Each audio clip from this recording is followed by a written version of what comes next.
Scam alert. The Better Business Bureau warns that crooks are hijacking forms. That's right. When you fill out a form online, there's a chance scammers have injected a code into the form to steal your personal information. Fritz Goldman joins us now with what you need to know about keeping your personal information safe.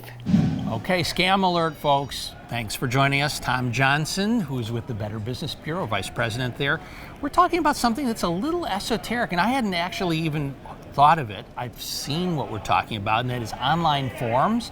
But now you hear about, of course, hijacking, like an airplane, or unfortunately a carjacking. But now there's a thing called form jacking online, where you go in and you fill a form, but some of that information is somehow filled in for you, and it is nefarious. So tell me about it. It's unbelievable. It's just another cybersecurity attack, and this one can be on legitimate companies where they get inside of their websites and put coding in the form. So you go in thinking you're dealing with a really good company, and you very well may be, but someone has cyber hacked that company, and now when you fill out all of your information, the bad guys get it. So just another form of being really careful about any information that you give away on the internet. Obviously, you know, there's forms online from the IRS, so you're getting social security number, all sorts of medical information, lots and lots of things, and it's not the kind of thing that would be very obvious to even the trained eye. As I said, I had not even realized that this was an issue until I read the press release, and then it's like,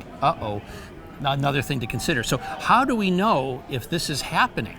So one of the most important things people can do is we change our times twice here in the Midwest, and always check your credit report twice a year. When you change your clock, check your credit report.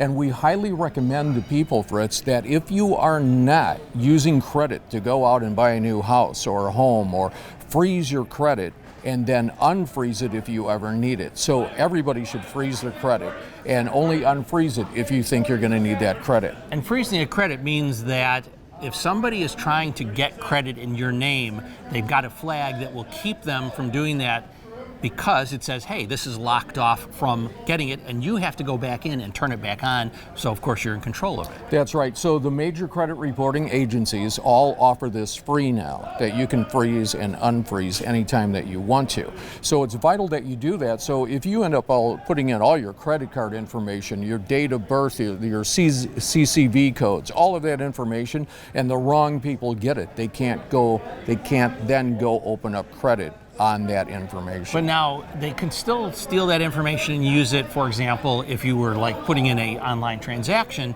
use your credit card. However, good credit card companies always have that protection against fraudulent activity. That's right. Not only that, but we also advise people to check your credit diligently twice a year, because what we're finding out on the dark web, when you have your information stolen, it becomes more valuable the more time that it hasn't been used. So if hackers wait 3 years, they can get a lot more money for your information because they think you'll probably have stopped by then. So another defense would be check your credit card statements. You can do that obviously online, maybe even on a daily basis. Yes, that's not a bad idea. It's really good to really keep an eye, because you have to.